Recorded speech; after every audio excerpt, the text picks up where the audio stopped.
जय श्री हरि, जय श्री राम, जय बजरंगबली। बांधवों, मैंने अयोध्या कांड के दोहा 43 पर विश्राम लिया था। आप लोगों ने श्रवण किया। श्री रामचंद्र जी पिता से मिलने कोप भर जाते हैं और उनसे कैकेयी से क्या वार्तालाप होती है, उन्होंने वो सब बातें आपने श्रवण किया। अब आगे का श्रवण कीजिए। अब निपकनी राम पगुधारे, धरि धीर जू तब नयन उघारे। सजीव सम्हारी राऊ बैठारे, चरण परत निर्परा मुनिहारे। जब राजा ने सुना कि रामचंद्र जी पधारे हैं, जब राजा ने सुना कि रामचंद्र जी पधारे हैं, तो उन्होंने धीरज धरकर अपने नेत्र खोले। मंत्री ने संभाल कर राजा को बिठा दिया। राजा ने श्री रामचंद्र जी को अपने चरणों में पड़ते हुए देखा, प्रणाम करते हुए देखा। लिए सने बिकल उड़ लाई, गए मनी मन हूँ फनिक फिरी पाई। राम चितई रहे नर नाहू, चला बिलोचन बारी परबाहू। शने से बिकल राजा ने श्री राम जी को हृदय से लगा लिया, मानो सांप ने अपनी खोई हुई मणि फिर पा ली हो। राजा दशरथ जी श्री राम जी को देखते ही रह गए। उनके नेत्रों से आंसुओं की धारा बह चली। शोक विवश कछु कहे न पारा, हृदय लगा बत बारही बारा। विदहि मानव राऊ मन माही, जहि रघुनाथ न कानन जाही। शौक के विशेष वश होने के कारण राजा कुछ कह नहीं पा सकते, कुछ कह नहीं पा रहे हैं। वे बार बार श्री रामचंद्र जी को हृदय से लगाते हैं और मन में ब्रह्मा जी को मनाते हैं कि जिससे रघुकुल श्री रघुनाथ जी वन को न जाए। वे ब्रह्मा जी से मन ही मन विनती करते हैं जिससे ऐसा कुछ कर दे कि श्री राम जी वन को न जाए। सुमरि महेश ही कहीं होरी, बिनती सुनहु सदा शिव मोरी। आशुतोष तुम अवधर ढानी, आशुतोष तुम अवधर दानी। आरती हरहूँ दिन जनु जानी। फिर महादेव जी का स्मरण करके उनसे निहोरा करते हुए कहते हैं, हे सदाशिव आप मेरी विनती सुनिए। राजा महादेव जी का स्मरण करके कहते हैं, हे सदाशिव आप मेरी विनती सुनिए। आप आशुतोष यानी श्रीक प्रसन्न होने वाले और औढ़र धानी मुँह मांगा बर देने वाले हैं। अतः मुझे अपना दिन सेवक जानकर मेरे दुख को दूर कीजिए। तुम प्रेरक सबके हृदय, तुम प्रेरक सबके हृदय। सो मति राम ही देहु, बचनु मोर तजी रही। घर परिहरि सिलू सनेहु, सियावर राम जय जय राम, सियावर राम जय जय राम। आप प्रेरक रूप से सबके हृदय में हैं। आप श्री रामचंद्र जी को ऐसी बुद्धि दीजिए जिससे वे मेरे वचन को त्याग कर और सिल सने को छोड़कर घर में ही रह जाएं। अजसु हऊ जग सूजसु न साऊ, नरक परों बरु सुरपुर जाऊ, सब दुख दुसा सहा बहु मोही, लोचन ओट रामू जनी होई।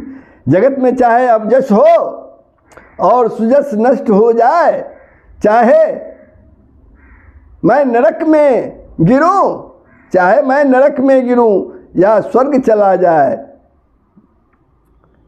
और भी सब प्रकार के दुसा दुख आप मुझसे सहन करा लें, पर रामचंद्र जी मेरी आँख की ओट में ही रहो, पर रामचंद्र जी मेरे आँख के सामने ही रहे। असमन गुण राऊ नहीं बोला, पिपर पात सरिस मनु डोला, रघुपति पीता ही प्रेम बस जानी, पुनि कछु कहीं मातु अनुमानी। राजा मनीमन इस प्रकार विचार कर रहे हैं, बोलते नहीं हैं। उनका मन पीपल के पत्ते की तरह कांप रहा है, डोल रहा है। श्री रघुनाथ जी ने पिताजी के प्रेम को बस में जानकर और यह अनुमान करके कि माता फिर कुछ कहेगी तो पिताजी को दुख होगा। देश काल अवसर अनुसारी, बोले बचन विनीत विचारी, तात कहूँ कछु करऊँ ढिठाई, अनुचित क्षमब जानी लड़िकाई। देश काल और अवसर के अनुकूल विचार कर विनीत वचन कहे। हे तात, रामचंद्र जी बोलते हैं, हे तात मैं कुछ कहता हूँ या ढिठाई करता हूँ, इस अनौचित्य को मेरी बाल्यावस्था समझकर क्षमा कीजिएगा। अति लघु बात लागी दुख पावा, अति लघु बात लागी दुख पावा, कहूँ न मोहि कही प्रथम जनाबा। देखी गोसाई पूछे माता, सुनी प्रसंगु भय शीतल गाता। इस अत्यंत तुच्छ बात के लिए आपने इतना दुख पाया, मुझे किसी ने पहले कहकर यह बात नहीं जनाई।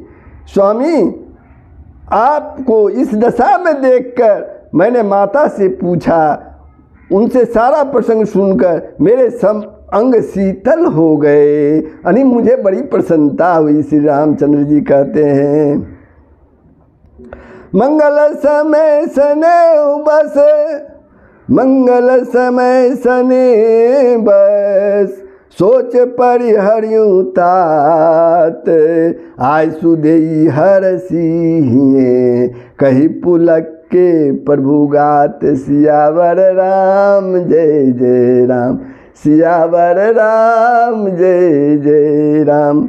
हे पिताजी, रामचंद्र जी कहते हैं, हे पिताजी, इस मंगल के समय स्नेह बस होकर सोच करना छोड़ दीजिए और हृदय में प्रसन्न होकर मुझे आज्ञा दीजिए। यह कहते हुए प्रभु श्री रामचंद्र जी सर्वांग पुलकित हो गए। धन जनमु जगति तलतासु, पितहि प्रमोदु चरित सुनि जासु, चारि पदारथ करत लताके, प्रिय पितु मातु प्राण समझाके।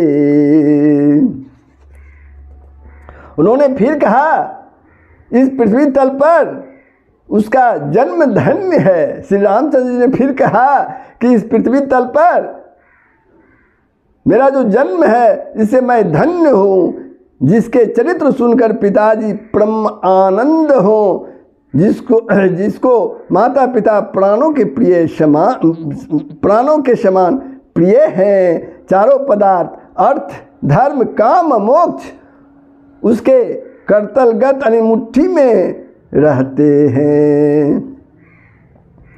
आय सुपाली जन्म फलू पाई, एहूँ जोए गई हो रजाई। विदा मातु सन आबहूँ मांगी, चलियहूँ बनही बहुरी पग लागी।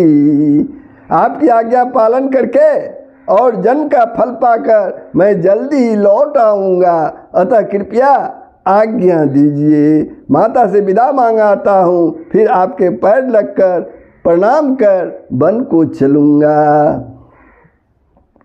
अस कही राम गबनु तब किन्ना, भूप शोक बस उतरु न दिन्ना। नगर व्यापी गई बात सुतीची, छुअत चढ़ी जनु सब तन बीछी। ऐसा कहकर तब श्री रामचंद्र जी वहाँ से चल दिए। राजा ने शोक बस कोई उत्तर नहीं दिया। वह बहुत ही तीखी अप्रिय बात नगर भर में इतनी जल्दी फैल गई। वह जो तीखी अप्रिय बात थी बहुत जल्दी ही नगर भर में फैल गई, मानो डंक मारते ही बिच्छू का भी सारे शरीर में चढ़ गया हो।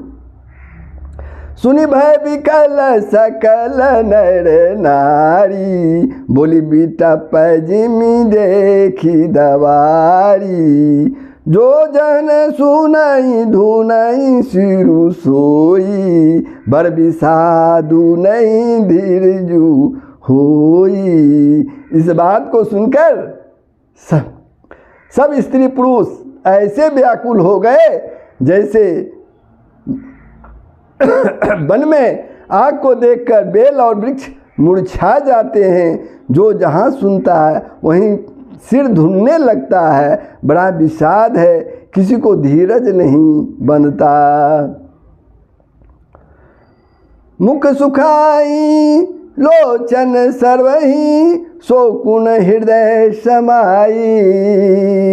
मनहु करुण रस कटकई, उतरी अवध बजाई। सियावर राम जय जय राम, सियावर राम जय जय राम।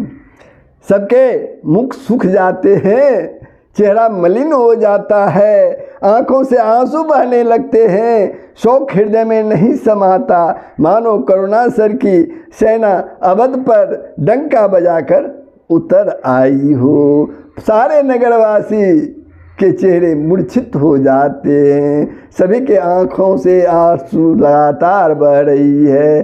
तो बंधुओं, मैं अयोध्या कांड के दोहा 46 पर विश्राम लेता हूँ। आप लोगों ने सुना